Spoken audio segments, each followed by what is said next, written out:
Ladies and gentlemen, at this time we're going to begin the keynote portion of the luncheon program. Please join me in welcoming to the stage Lieutenant General Susan Lawrence, U.S. Army retired, President and Chief Executive Officer of Afsc International.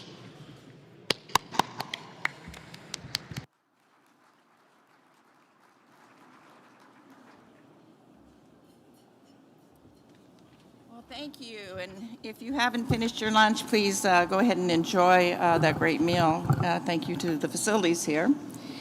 And I want to talk about what an amazing start we've had to this conference, starting with Admiral Khan, and then our keynote speaker, Admiral Harry Harris, and just finished up a distinguished panel that covered so many key topics that we're facing today.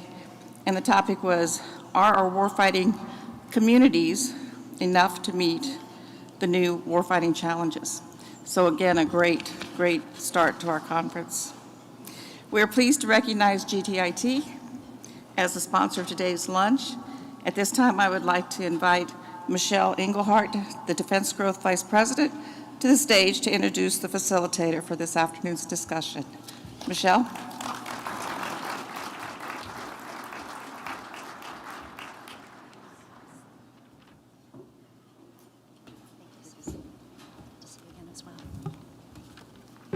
Welcome, everyone, and thank you for joining us once again at West 2022. I'm thrilled to be here in person. I'm Michelle Engelhardt, Defense Growth Vice President for General Dynamics Information Technology. Before we start today's keynote, I'd like to take a moment to recognize our conference hosts, Afsc International and the U.S. Naval Institute. None of this could have happened today without their dedicated efforts. Their work has brought together critical forums like this one, where we can hear directly from the Sea Service budget leads. As we look ahead as a community, insights into how the Navy, Marine Corps, and Coast Guard are faring in the current budget environment, particularly as it relates to operating under a continuing resolution, are vital to determining how we can meet future budgetary challenges. There is no better person to lead this discussion than the moderator of our luncheon keynote discussion today, retired Vice Admiral Joe Malloy.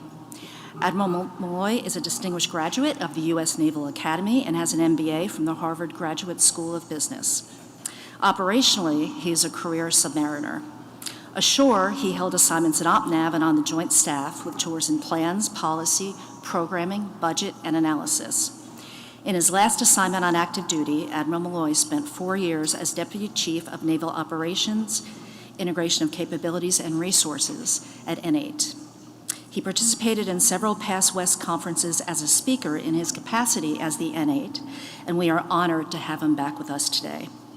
Ladies and gentlemen, please welcome Vice Admiral Joe Malloy, and I ask General Christopher Mahoney, Admiral John Gumbleton, and Admiral Mark Fedor to join us as well.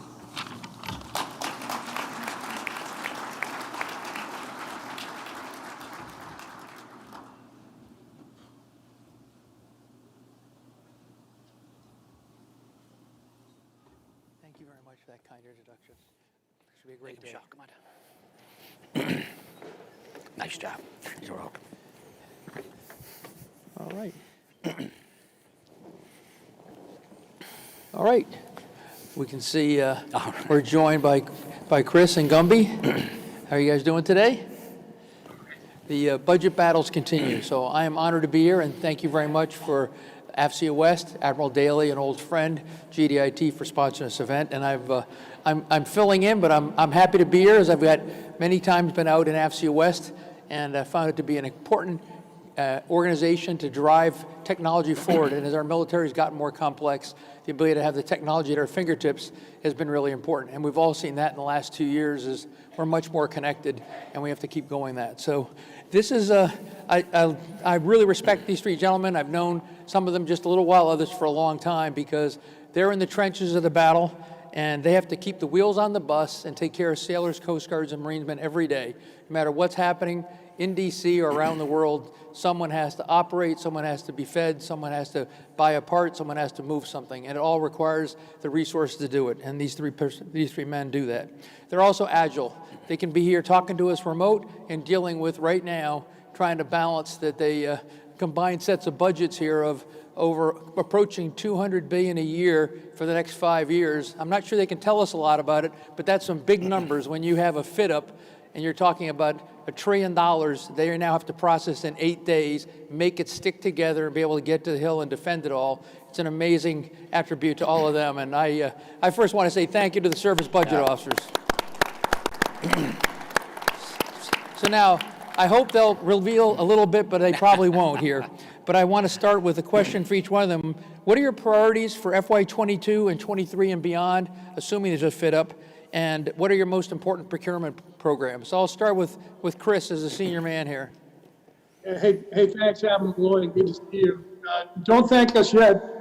We need to get the budget across and get it approved. So a long way to go, but I'll take it in advance. To your question about priorities, for the Marine Corps, it's been a campaign of POMs, if you will, starting when Commandant Berger came into the commandancy, and our theme has kind of been, hey, we're going to fund the force design changes first internally. And so we've had to figure out what we need less going forward and what we need more of to rig for the future fight. And we've had some pretty good success with that over the last 3 POMs. I think in 23 going forward, we'll work through it. And right now with pre-decisional, I think that the momentum that we've had in getting rid of the things that we don't need as much for the future fight and investing in the things that we do will be successful going forward. But again, we look at it as a collection of budget years, if you will, or a collection of POMs in order to put the whole plan together to be ready for the future fight, while balancing that, as you say, with the current requirements to take care of Marines and sailors. Okay, thank you. Admiral Gumbleton? Hey, sir, great to see you and Admiral Fedor again here. So with respect to priorities, first tactically, we're in a unique spot right now. I had hoped to be there with you on stage, but as I was walking out of the Pentagon, the tracker bracelet on my ankle activated and wouldn't let me out of the But quite literally, we're answering 22 conference questions right now, at the same time trying to come to budget lock with OSD here, literally at the same time. So tactically, a very challenging time. But I think when you open the aperture, or widen it, I should say, in terms of priorities, for your Navy, it's been very consistent. Columbia, number one, and then from Columbia, of course, we move on to our priorities are the readiness to fight tonight. We need to improve our capabilities so we can compete technologically with our rising powers and our peer adversaries. And then also we have to worry about our capacity. We have a Chinese fleet that is not getting smaller anytime soon. So when you think of your priorities as the 3 naval services come together, clearly we have a strong sense of urgency because of speaking about that growing fleet. But I think, clearly Columbia, readiness to fight today, capabilities and capacity has been our watchword here for a couple years running now.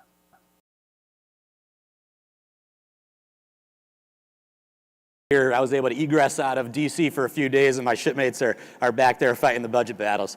But it's great to be here. And in terms of overall priorities, it really comes down to one word: it's readiness. Our commandant, when he came in 2018, focused on readiness. And just to give you a snapshot of what that means for us, going back to about 2010, we had pretty much stagnating budgets. We weren't really growing. We were executing operationally as high as we ever did, but the budget was not keeping pace. And every year we were losing about 500 plus days of cutter deployment days. About 22 aircraft worth of days were just off the table due to unplanned maintenance. And on the shore side, we racked up about a $3.5 billion shore backlog. And every mission starts and begins at a base. So we had to get after that. The other readiness things, it comes to our workforce. We continued operating, but we sacrificed in terms of training, in terms of IT, and all the things that go with recruiting a diverse workforce. We sacrificed a lot of that. And so readiness is absolutely the number one concern. And we're still, it's been a little better these last few years, but that is still our number one watchword. Okay, thank you.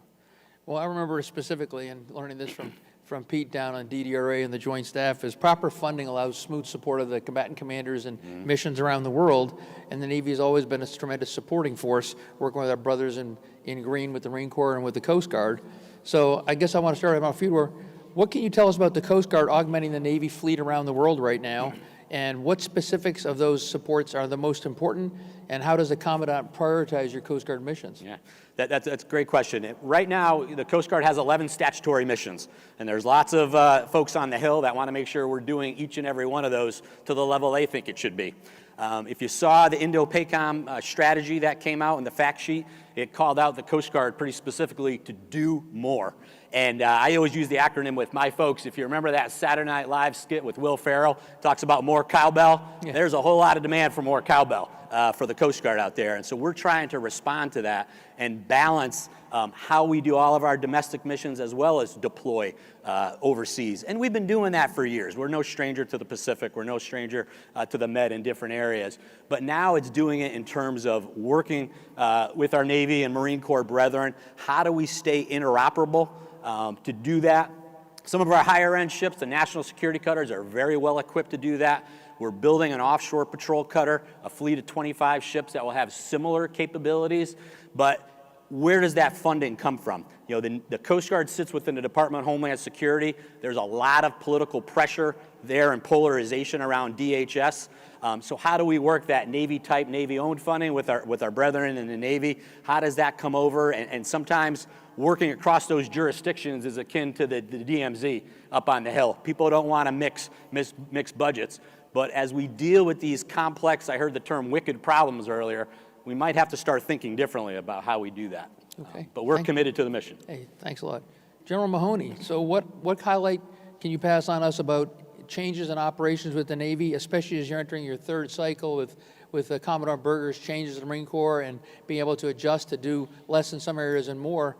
And the one highlight just that caught my eye, being a submariner from the Pacific, was anti-submarine warfare seems to be coming up as kind of it may be on the margin, but the Marines are throwing themselves at that. So what can you tell us about what the Commandant's given you as the direction to think about working with the Navy and working with the Coast Guard and being engaged with the combatant commanders?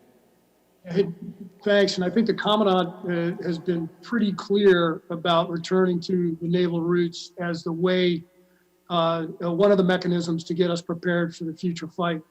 The Navy, of course, has DMO. Within that, some of the supporting structure is expeditionary advanced based ops and littoral ops in a contested environment. When you put that whole picture together, it describes a distributed naval force that brings the sensors, the weapons, and the effects to bear at the time and place where they're needed. In order to do that, you have to be mobile, you have to be able to maneuver, and you got to sustain that.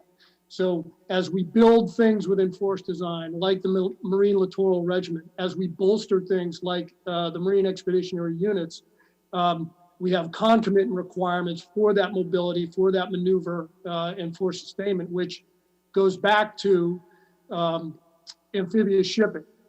Traditional L-class ships, the ships that support the L-class ships, and the light amphibious warship, if people have heard of that, which to me has operational reach and closes that last tactical mile of mobility, once again, maneuver and sustainment.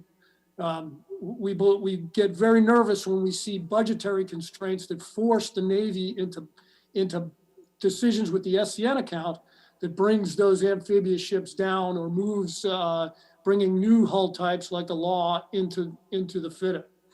So the componency of distributed maritime ops, I think we feed into that with those two subcomponents of EABO and Loki.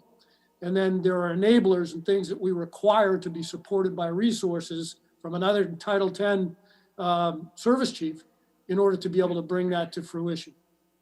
Okay, thank you. So Admiral Gumbleton, you're an aviator, so is the general. One item I've certainly seen is that a focus of yours, Admiral Kreitz, and really Admiral Lesher was readiness in naval aviation really enables a tremendous part around the world. What can you tell us about what has been able to make naval aviation get ready and really raise that up over the last couple of years, despite 3 years of CRs and now one that's going for 5 months? How did you work with Admiral Lesher and the fleets to drive it in the right direction, and what are the lessons for the bigger Navy around readiness accounts in terms of naval aviation and readiness? Yeah, thank you, sir. But before I do, let me piggyback on something the general just mentioned, which is the pressurization within the ship construction account. Is, just in our 22 submit, Columbia class was roughly 26% of our account. And that didn't buy, that was incremental funding. That wasn't actually buying a hull. That was just for an increment of Columbia. And so that really speaks to, that fact alone speaks to, the pressure when it comes to the macro account when you're looking at, we're going to go to serial production in Columbia here in a few years, Virginia class trying to maintain the industrial base at 2 per year, destroyers, et cetera. So not a small challenge indeed, when then we want to, make sure the industrial base can maintain and keep up. And then you want to add in, we got to maintain amphibious shipping, and then we want to introduce law. No small challenge and a very pressurized account. So that, I think that just bears repeating. Mm-hmm. Now going back to aviation readiness, I think, I think a lot of this is with Vice Chief Lesher's view of, let's get real and get better. And getting real was honest and hard look at our own behaviors and our own performance. And so when you look at a snapshot in time of 2018 into now, where roughly we had about a population of 250 odd Super Hornets up at any given time. And now we're maintaining roughly 340 and a new goal of getting up to 360 Super Hornets up at any given time.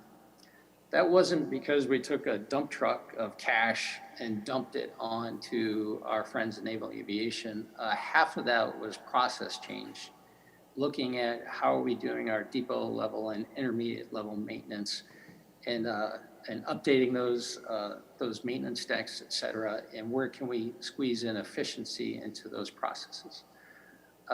Now, there was some modest investments in parts and in training in our people, so it certainly wasn't a free thing altogether. But the macro point of it was looking at how we do our business, and process improvement led to that change. We have another initiative now with naval aviation is how can we reduce the cost of how we operate our fleet? And we want to take that to scale, not just within aviation, but they're leading to say, okay, hey, you improved your readiness. Now we're looking at our friends in the submarine community and the ship community, say, okay, we'd like to see the same changes with you. By the way, our aviation brothers and sisters are going to try to reduce costs there. The same thing is coming to you. And so it's, I think it's all about get real, get better, and looking at our process improvement. Okay, great. Thank you very much. I think there's an awful lot to say about whether the services have their own view on, in your case, readiness accounts too. You had to go back to basics on fuel and flying, right? Right. In the Coast Guard? We certainly did. I think that's a great point Admiral Gumbleton made about just processes. If I've learned anything in this job over the past 2 years, it's you're never going to have enough money, never, no matter how much it may rain on you. So you need to really look inside your own lifelines and how can you be more efficient. And there's certainly some process improvements. There's even maybe some policy things, whether it's a legislative change proposal or something else, you can leverage to be more efficient inside your own lifelines. And we've become pretty efficient at trying to squeeze kind of every penny, wring every penny out of every dollar that we have, and we'll just have to keep doing that. Understand, but that brings up a good point. General Mahoney and I were talking last week. The NDA requirement to go back and do a PPV study, General. I just saw yesterday Jamie Moran, who was the head of CAPE when I was in the Pentagon for many years, has just been named to it too. What are your thoughts on that panel? I'll go to each of you, but you and I were talking about it on Friday, General. What's your thoughts on that and service appointments? But what can we really expect from this PPBE reform that should apply to everything we're talking about here? when you see names come across like Jamie Moran and Ellen Lord, you know that they're serious, and Mr. Hale, there's probably no better cast of professionals to undertake this task. The down and in task to look at planning, to look at programming, budgeting, and execution absolutely needs to be done, not only to economize in resources, but to tighten the timeline of how quick we turn from turning a dream into a requirement into something that we can execute. So in general terms, Section 1004 there of the NDAA, I think, is absolutely required. I'll just make one point. That's kind of down and in to into the department. Admiral Gumbleton and I were talking previous to this about the last 10 years producing 9 CRs, one enacted budget in the last 10 years. So I think as much as we look down and in, we need to look up and out at the process that produces a 900 batting average for CRs. So there's something to be looked at, I think, on the legislative side. I mean, I take those odds to Vegas any day for a CR. So I think there's a two-way street here in order to go end to end and quicken the pace, which I think is what everybody's been talking about today. Well, I appreciate that. In fact, I asked Admiral Gumbleton, as we talked also about CRs, and I see it now retired on the other side. When I was there, it was like, get the money out, keep going, but you only have so many months to execute. And I also know, having been FMB, somewhere in another couple of weeks, you'll be putting out a memo for mid-year reviews, send everything into FMB2, and we're gonna line up to get execution haircuts on every RDT&E account by May 15th, otherwise OSD will take it. So I feel for all of you, but what else have you seen be able to get ready, get things done with CRs? And I now see it on the other side, is it really is remarkably disruptive to the whole industrial base to keep things going and starting and stopping. So from your point of view, what have you been able to do to try to keep this going, or what would be your message about continuing resolutions? And hopefully we don't have a year-long one this year. Yeah, thanks, sir. A year-long CR would be catastrophic is not too strong a term to use. It truly would be within our personnel accounts, and would be challenged to make payroll. We would have to not assess people, et cetera. Although I'm positive signals from the Hill with respect to coming to conference. So that's certainly a positive step in the right direction. And our messaging to our fleets, et cetera, is spend the money like you have it, because we've been here before, right? 9 out of the last 10 years. So we don't self-regulate or self-govern early, except to the limit where we only have 21 value in funding. So a question about, well, how do you manage is, here we are in month 5. And so we have learned to be good at bad behavior, right? We've spent the last decade of deferring contracts to Q2. And now we're actually we are adjusting and evolving to say, actually, let's move these to Q3 now. And here I am in month 5. I'm going, I've got a Tomahawk contract, a DLE-5 contract, or another weapons contract. Can I sweep up every WPN dollar in this CR period and at least award one of them here in the 6th month of Q2? That's not a great way to support or be a partner of our industrial base. And when you consider that you probably did that several years ago, it means multiple years of simply swinging behind the pitch. So that articulates the challenge. And then potentially, to piggyback on what the general just said, is PPBE reform the opportunity, right? Are we not only going to look down and in, but up and out and partner with our friends on the Hill? Because I think at the end of the day, everybody wants to do the right thing. And so that's our opportunity, and I hope we grasp that, because we need. I agree. I think it's a great opportunity, and there are some pretty remarkable people named to the panel that hopefully will get traction. Yeah. Now, is Homeland Security and Coast Guard going to get a member of that too? Because you really kind of draw on our world as well as your world. Right. We are. I'm not sure if there is anyone there, but we are certainly watching that. I was aware of it and impressed by the names that were part of that. So we run our own internal PBB&E cycle, and one thing we've tried to do is, I kind of grew up in the budget development world, and we're very good at the current year out to 3-year budget build. I call it a knife fight inside DC. That's what it is. And you got to be able to live and fight in that area. But we started getting a little bit better at looking at that 3-year mark out to the 20-year mark. And we just stood up our own PA&E office, and it falls under my auspices as the 8. And that's going to help us kind of look at those wicked problems that we know we're going to face, whether it's how we're transitioning to an all MH-60 helicopter fleet. How do we do that? Where are they? Do we have the hangar space? All those kind of questions. And then how do you wrap that into the PBB&E cycle so that you're doing that mythical goal of putting strategy ahead of the budget? That's where we're trying to go. The other thing we've adjusted is the global force management process. We usually operated on a year-long cycle where we would commit to the Navy assets, and that was too slow for them. They're planning deployments too far out, so we increased it to a 2-year cycle. So as we look at Indo-PACOM and that theater, we can commit resources a little bit ahead of time, whether it's a cutter, whether it's a mobile training team, anything else that may be needed, and kind of get it into that process so that we could budget for it, and it's also scheduled. We can make sure the maintenance is ready for that cutter, the training, and get that ship out in time with an ESG or whatever they're deploying with. Okay. So, lots of challenges. Right. I'd like to shift gears a little bit because I think this group would be interested. Admiral Harris this morning brought up is at the knife edge the world's on right now, and the cyber events happening between Russia clearly can lean in and China is, and I think everyone in the room who works in a company knows you've either been cyber attacked or you've been and you just don't even know it. And I think the thousands of tests we have going on.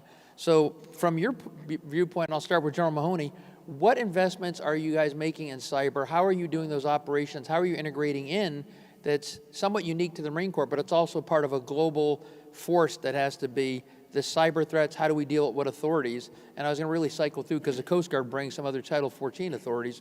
But you and I talked Friday a little bit about cyber is really important, but how do you try to get ahead of that and support it as a budget, yet it's changing so rapidly?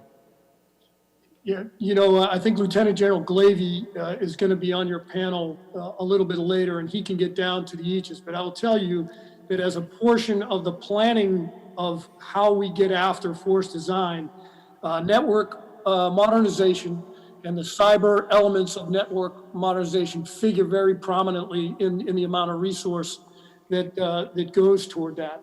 If you look at some of the other elements of force design and equipment modernization, from TPS 80 to network on the move to other sensing initiatives that we have, cyber, either in a defensive sense or in another sense, offensively, is built into some, if not all, of these systems. And that goes to our airborne systems, MQ-9, F-35 as well. So it's knowing that it is maybe the first move and the best move, the portion of resources going to it is only increasing. Okay. General or Admiral Gumbleton, I ask you also to let you know, Admiral Trussler is about 25 feet away here at the head table here. So I'm certain he's taking some notes about how you'll discuss his world and how well you'll finance him. I found my life when I was budget officer. Everyone was hanging on to every word, and I better be careful what I say. So just to let you know, he's far away and he's got his pen out. Well, thanks for that. I'm pretty sure he owes me a few offsets today, so I'll be looking to reach out to him. I think it speaks to the challenge of the PPPE reform and how quickly we can react and how agile are we within a 2-year cycle. And we're looking for some authorities that Hill granted us is to manage an IT program that touches into cyber within a R&Ds. Previously, we would manage an account with O&M, OPN, and R&D. So 3 different appropriations to do one effect. And so we've been given some authorities to move that into R&D, so we have multi-year money and try to move faster. But that's just at the scale of it. So we do have challenges with flexibility and appropriation and time delay. And I think I'll just leave it at that. Okay, thanks. So Admiral, you and I were talking about some Coast Guard because then the DOD lives in in Title 10 and Title 50, and we talked Title 60 ops. I learned from General Luck on being a submariner and Special Forces. My son's in that's the famous Title 60 ops. But we're talking you was your 64 ops with or 54, right? 50. Yeah, because you have 50 and 14. So what's unique you bring to the cyber world as well as your operations? Yeah, so we are investing pretty heavily in cyber. In fact, created a cyber major at the Coast Guard Academy. Those men and women will graduate this spring, will be the first cyber majors to come out in the fleet. So two major priorities there is the first one is protecting our own network. We live in the .mil and the .gov environment, which makes it very challenging for our Pentagon brothers and sisters. How do we manage that? How do we work across that? And the second one is protecting the marine transportation system. That, without a doubt, keeps a lot of us up at night. Because you think about the value of the marine transportation system, $5.6 trillion worth of economic activity going in and out of our ports. Most folks don't know that cell phone in your pocket on the table here probably came in on a ship, or at least the components came in on a ship, and maybe it was put together here in the United States. That is critical, not just to our economic lifeblood, it is the economic lifeblood of all those goods coming in there, but I think as a nation, since World War II, we just assumed we could project power from the ports and get that military power wherever we wanted to go, and it was not a problem. That has changed. We're all thinking a little differently that we better make sure the ports are secure and that we can get out and project power where we need to. So we are investing a lot in those cyber protection teams, even a cyber mission team that could potentially reach out and touch someone in that world. But at the tactical level in the ports, we have some cyber specialists that are out there in what we call our sectors, the captains of the port. We're also a regulator, so we have relationships with the maritime industry, and we're trying to forge that relationship in the cyber realm because, if you are a major shipping company, you probably don't want to reveal that you've been hacked cyber because that might hurt your bottom line business. So we try to be a trusted, common sense regulator where we can at least share that information, help them secure their networks so they could prevent those catastrophic incidents from happening, and then use that information as we look back to the Department of Homeland Security as well as over to DOD, and how do we make our infrastructure secure from a cyber vulnerability standpoint. That is a huge challenge, and I know it keeps our Commandant wake up at night, and I'm sure a lot of other folks as well. Okay, thanks. I think I have about 3 or 4 minutes before I go to questions to the audience, but I got one last one for all of you.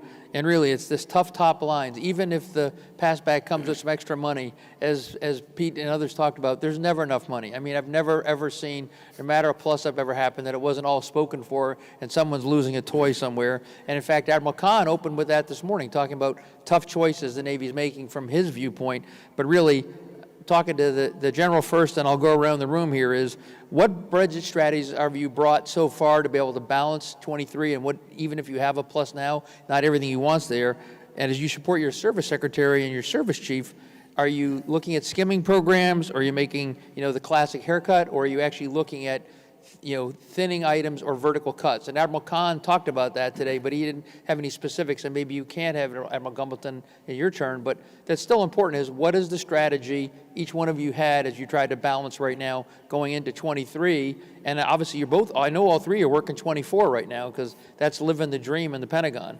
So General? Sir, we got a 22, 23, 24 sandwich going on right now. I'm not sure how any of it's going to taste. But as far as strategy goes, I go back to the campaign of Palms. We look at it through a lens of multiple years, and are we making progress? What is the pace of that progress, and what are the adjustments to be made as we go through submitting a new POM and, of course, a budget year? When you break force design down, it's generally 3 main components. It's equipment modernization, it's talent management, and it's 21st century training. Now, kind of in that order is our strategy for health. We have pulled a lot out of structure. We have folded flags. We have brought the end strength of the Marine Corps down significantly in order to build the resources against those. But if you hold those 3 up, we probably equipment readiness leads the way, followed shortly thereafter by talent management, the costs associated with maturing a force, with changing the grade plating, with taking new ways to recruit and retain, and then adjusting the training. Your previous panel had a great discussion on it, to make sure that we have the Marines and sailors that can man that equipment and put it into battery when the time comes. Thanks a lot, General. Admiral Gumbleton? Yeah, yes, sir. It's going to be a tasty sandwich, the general mentioned, so I'm looking forward to that. But at the end of the day, it's all about strategy and valuation. And so we'll stay true to the strategy, which is, Columbia first, strategic deterrent, for the survival of the nation state.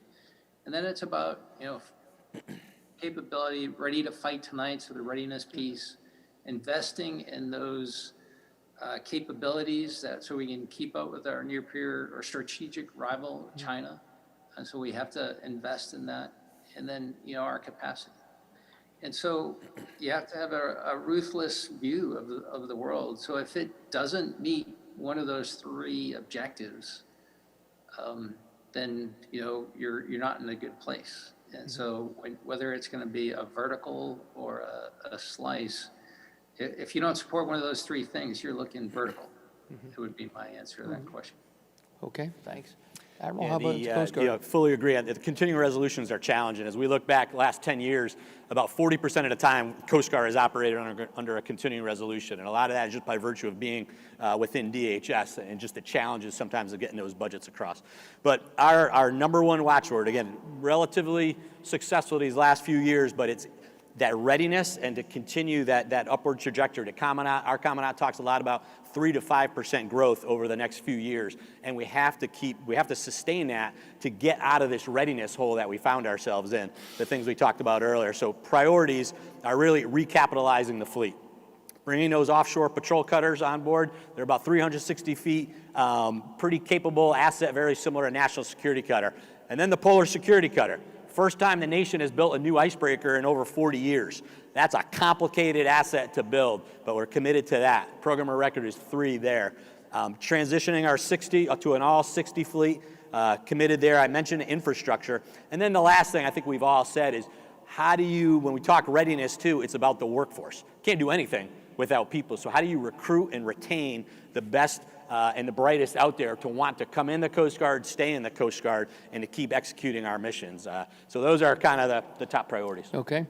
I'm going to open up some questions here, but I remember something I learned from Admiral Daly and Admiral Blake was when you're balancing budgets, if you have a room full of people, and I was sitting there at the table, it's like, if everyone's unhappy, then we must be finding a happy medium somewhere in here, is that there's no one who's going to walk out of this room entirely happy. And the other reason I remember, too, is all Marine aviators are part Navy. So just remember that. They all have wings on, and I talked about that at my retirement. It's blue in support of green, but it's all naval aviation. So I want to go ahead and open up to the crowd up here. We've got about 13 minutes if people have some questions. Got a couple of microphones? There's got to be someone. You got budget officers lined up here. This is an opportunity of a lifetime. Here comes somebody. All right.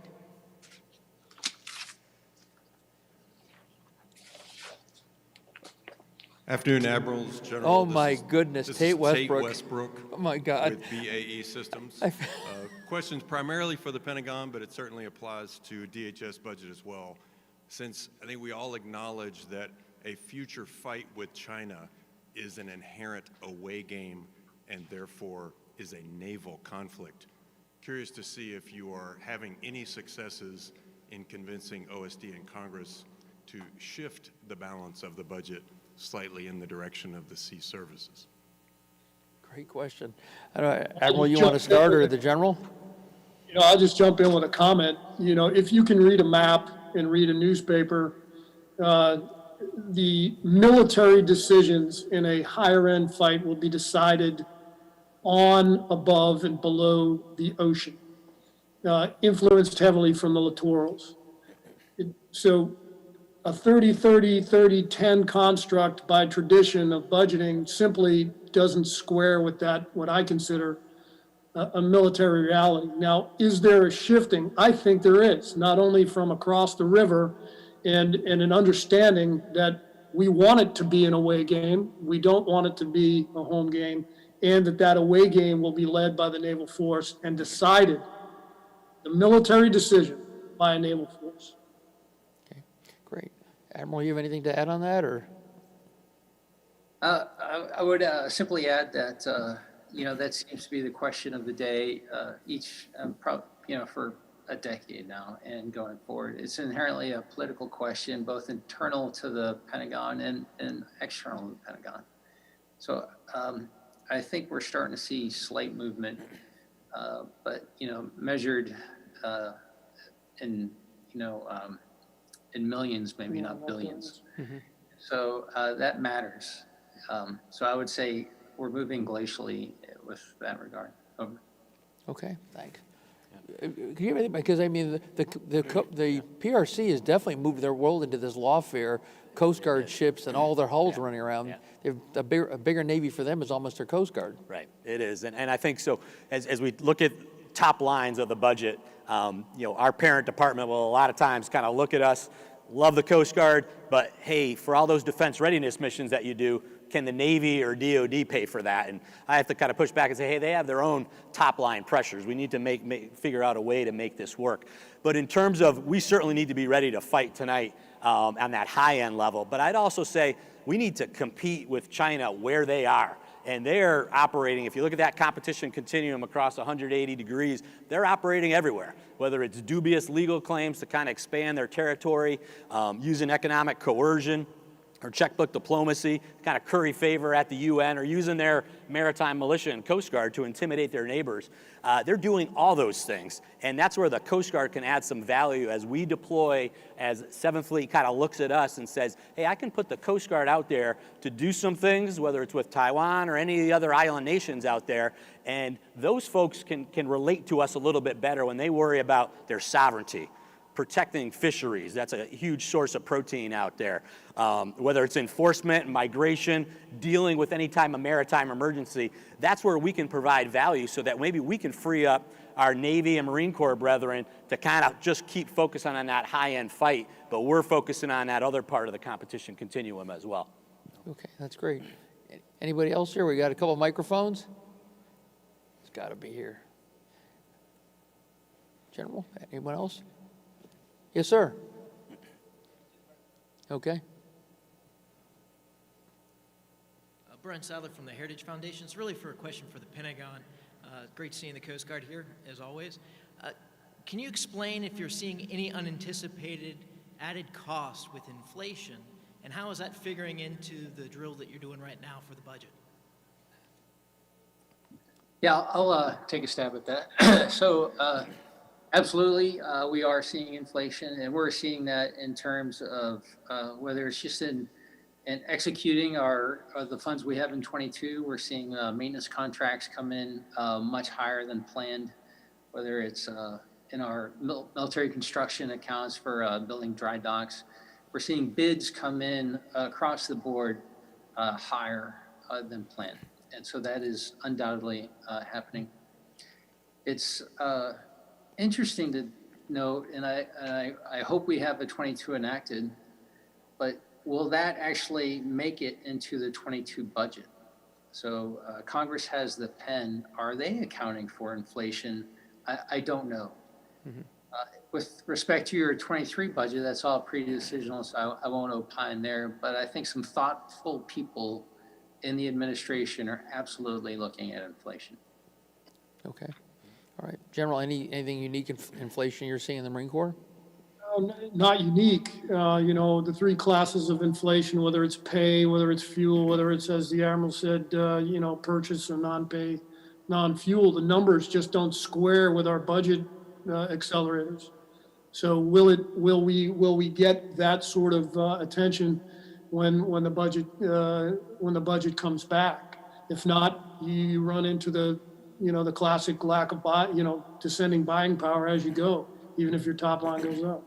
Okay. Yes, sir. Sir, we have another question. This one's for you. It's Secretary Harker. Question on Red Hill. I know you've been spending a lot of time on that lately and a lot of the remediation with that challenge. Is there an acknowledgement on the part of OSD that resolving this in the long term is something that needs to be funded out of the Fourth Estate's share of the budget, or are they coming back to the Navy for that?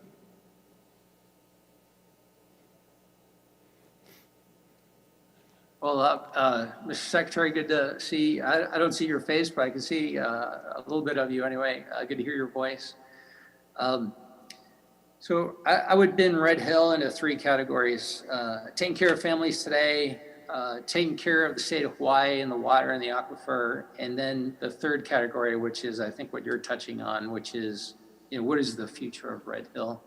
That is absolutely, OSD is all over that, and we ought to consider partnership because Multiple COCOMs are concerned about that, as is the Secretary of Defense and others. So that's very much a joint issue, and therefore correctly in the domain of OSD because of those factors.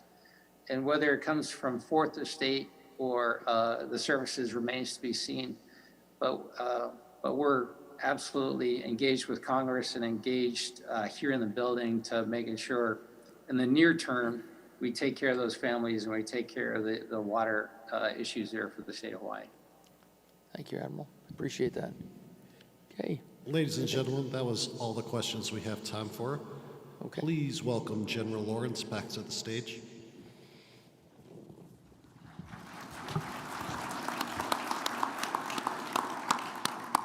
Thank you, gentlemen. That was a tough discussion, and thank you for serving day and night, at least until Friday, as you take on these tough challenges. And I was watching Admiral Daly, and he was just having this look of relief that he's not sitting in that building right now. So thank you very, very much.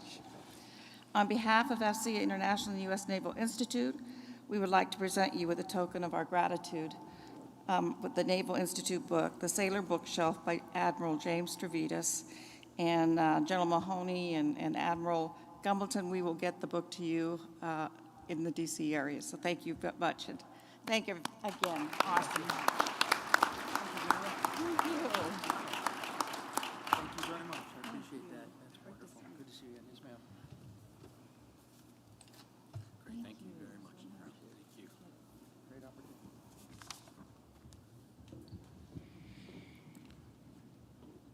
Thank you for all attending today's lunch. We're now moving into a dessert break on the exhibit hall. Taking a quick look at the rest of today's program, you'll see that we have one more panel session beginning at 2:30 over in Hall H. What capabilities are a priority for our numbered fleets today, and what is the next big thing we require to meet the future? Additionally, several sessions will be held throughout the remainder of the afternoon in the various exhibit hall theater spaces. From 3:45 to 5, there will be a networking reception sponsored by Akima, Aqua Security, Nokia, Taito Athene, and Vion. Additionally, drink tickets for that reception have been provided by Red River Technologies. Take advantage of this valuable network time, visit exhibits, and network with other attendees and enjoy refreshments. Don't forget that from 4 to 6 p.m., there will be an awards program and reception in Ballroom 20D. All are welcome to attend this program to recognize some incredible people who have done some extraordinary things for our nation.